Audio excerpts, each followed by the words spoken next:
Buenos días, hermanos. Hoy tenemos un nuevo estudio bíblico. El estudio de hoy serán los géneros literarios.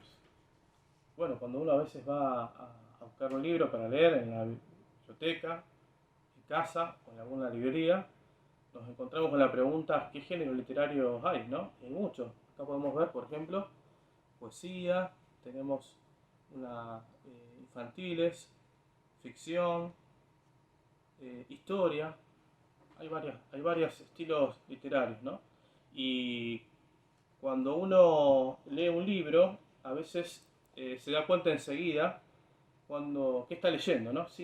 A lo mejor sin leer un poco del autor o de la obra. Cuando comienza a leer, si uno, por ejemplo, lee un libro que empieza como Érase una vez, es como si uno ya se da cuenta que es un libro infantil, ¿no? Si el libro comienza con datos, con fechas, ¿no? Con nombres de personas conocidas, nos estamos encontrando con una narración histórica, ¿no? Si encontramos en un relato donde hay personajes que nos parecen fantásticos, que no existen, descubrimos que es una historia de ficción.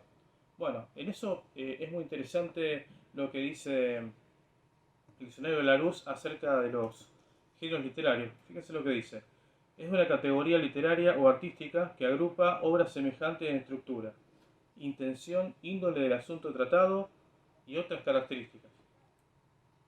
Así que, según el diccionario, el género literario es una categoría literaria, ¿no? Hay muchas, como vimos ahora. En los siguientes estudios vamos a ver distintos géneros literarios que vamos a encontrar acá, en este libro. Cuando la gente nos pregunta qué es la Biblia, siempre decimos que es la palabra de Dios. Bueno, pero hoy y vamos a arrancar con este pequeño introducción acerca de los libros que integran la Biblia, ¿no? Que no son todos iguales. Fíjese lo que decía Robert Plummer, que es un especialista. Dice: la determinación exacta del género literario de una obra es esencial para su correcta interpretación. Un poco lo que dije antes: cuando nos encontramos con el texto, encontramos por la manera de narración, por el contenido, a qué género estamos hablando. Cuando agarramos la Biblia, nos podemos encontrar con algún interrogante, ¿no? Porque agarramos, no sé, agarramos Génesis y encontramos que hay muchos hechos históricos. Agarramos Eclesiastés y encontramos que hay un libro que enseña sobre la sabiduría. Agarramos Salmos y encontramos como una obra poética, un canto. Más adelante en Apocalipsis encontramos que es todo profecías. Y si vemos también un poquito más adelante de Apocalipsis, también encontramos que hay cartas. O sea que hay distintos géneros que están dentro de la Biblia. Y eso a veces para el lector se complica, ¿no? Entender un poco de qué estamos hablando. Inclusive hay un tema que no es menos importante, que es dentro de los géneros. El 60% de la Biblia es narración histórica, pero dentro de esa narración histórica encontramos subgéneros. Puede ser que encontremos, por ejemplo, en Mateo, ¿no? Encontremos algún canto. En Proverbios también podemos encontrar así, ¿no? Y profecías, por ejemplo, en Marcos encontramos profecías y algunos pactos, ¿no? En el libro de Job. Así que también hay algo importante: cuando uno lee un libro de estos cualquiera, vamos a encontrar que todo el contenido es de un solo género. Pero la Biblia, lo particular de la Biblia, que conviven distintos géneros, ¿no? Y dentro de un género, en donde está la narración, pueden convivir otros subgéneros. Así que no nos sorprenda que nos encontremos con distintas categorías dentro de lo que estamos leyendo. Eso al lector, a nosotros que leemos la Biblia, puede ser que nos resulte un poco dificultoso, ¿no? La comprensión, porque como dijo este Robert Plummer, que es necesario para la correcta interpretación del material, conocer los géneros.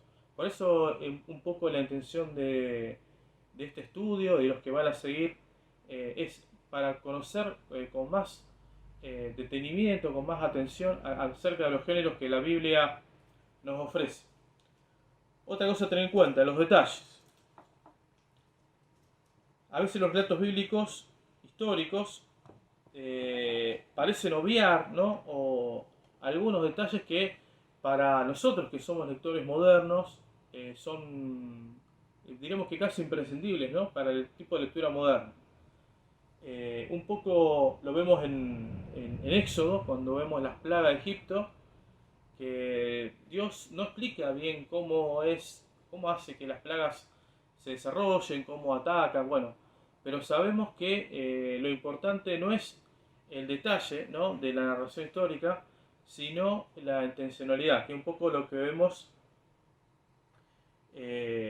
más adelante, ¿no? En Deuteronomio, fíjense lo que dice acá, que es importante para leer, Deuteronomio 29:29, dice: las cosas secretas pertenecen a Jehová, nuestro Dios, mas las reveladas son para nosotros y para nuestros hijos para siempre, para que cumplamos todas las palabras de esta ley. O sea que hay cosas que, bueno, no se van a contar, ¿no? No se van a detallar, pero de todas maneras, y son secretas, ¿no? Pero es más que nada para, como dice acá, para que cumplamos todas las palabras de esta ley. Bueno, Deuteronomio habla justamente de la ley. Eh, lo más importante de esto es el propósito, ¿no?, de esta obra, ¿no?, que es el tercer punto. Otro punto importante es el propósito, ¿no?, de la obra, ¿no?, que vemos, que estamos viendo, que es la Biblia. Y aunque encontramos en la narrativa histórica, ¿no?, que no hay detalles quizás que nos puedan facilitar una mayor comprensión o un contexto, encontramos que, por ejemplo, lo que dice Juan, fíjense lo que dice Juan en 20:30,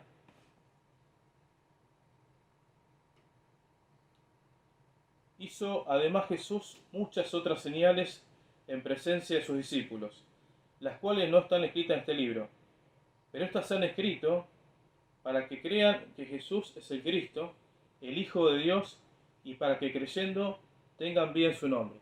O sea que hay muchas cosas que se omitieron, que no se recordaron, que no se pusieron, que no se detallaron, pero las que sí se pusieron tenían la firme intención de hacernos conocer el Evangelio, o sea, la buena noticia. ¿Qué es esto? ¿No? Que conozcamos la vida de Jesús y que creyendo en ese conocimiento, ¿no?, al leerlo, tengamos vida en su nombre. Lo importante es el propósito de la obra de Dios, ¿no? ¿Cuál es el propósito para el cual la Biblia está escrita?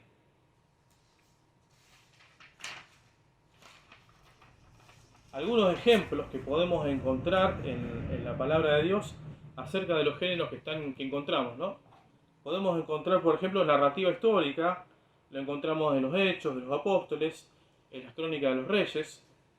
Encontramos, por ejemplo, lo que se llama la exageración, la hipérbole, que son las parábolas, por ejemplo, en el Evangelio de Mateo. Profecía, lo encontramos en Ezequiel, en Isaías, en Malaquías. El género poético lo encontramos, por ejemplo, en Cantares, ¿no?, el rey Salomón. Podemos encontrar lo que se llama literatura sapiencial, que aparece en Proverbios, aparece en Eclesiastés. También las cartas, bueno, las cartas que fueron de Pablo, las cartas de Juan, las cartas de Pedro. Y después el género apocalíptico, que lo encontramos, por ejemplo, en Daniel y en Apocalipsis, ¿no?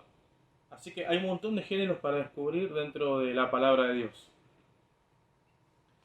Quizás toda esta información nos puede hacer sentir abrumados o intimidados y pensar que quizás estamos muy limitados para poder entender la palabra de Dios. Pero tenemos un aliado, ¿no?, que a veces descuidamos, que a veces no lo tenemos en cuenta, que a veces es como que no lo tenemos presente, que es el Espíritu Santo, ¿no? Que Él nos enseña y nos revela acerca de la verdadera naturaleza de la palabra de Dios, ¿no? Nos ayuda a interpretar, a discernir, a poder abrir nuestra mente para que la palabra de Dios nos dé luz. Fíjense que Pablo hablaba de que a lo largo de toda la historia el Señor dio a la iglesia dones a los hermanos para que cada uno de esos dones pudiera ser edificación de la iglesia. Y eso es lo que dice Pablo acerca de esto. Dice Efesios, el capítulo 4, del versículo 11 al 16, dice: el mismo constituyó a unos apóstoles, a otros profetas, a otros evangelistas, a otros pastores y maestros, a fin de perfeccionar a los santos para la obra del ministerio, para la edificación del cuerpo de Cristo, hasta que todos lleguemos a la unidad de la fe y del conocimiento del Hijo de Dios, a un varón perfecto, a la medida de estatura de la plenitud de Cristo, para que ya no seamos niños fluctuantes, llevados por doquiera de todo viento de doctrina, por estratagema de hombres que para engañar emplean con astucia las artimañas del error, sino que siguiendo la verdad en amor, crezcamos en todo en aquel que es la cabeza, esto es Cristo, de quien todo el cuerpo, bien concertado y unido entre sí, por todas las coyunturas que se ayudan mutuamente, según la actividad propia de cada miembro, recibe su crecimiento para ir edificándose en amor. Quiere decir entonces que el Señor dotó a la iglesia de hermanos, de maestros, de evangelistas, de personas que permanentemente nos están facilitando y comunicando la palabra de Dios. Unos a otros debemos alentarnos mutuamente, no solamente a leer la palabra de Dios, sino a escudriñarla, a estudiarla y tratar de ser guiados por el Espíritu Santo para que podamos hacer toda buena obra. Que el Señor los bendiga y muchas gracias por estar.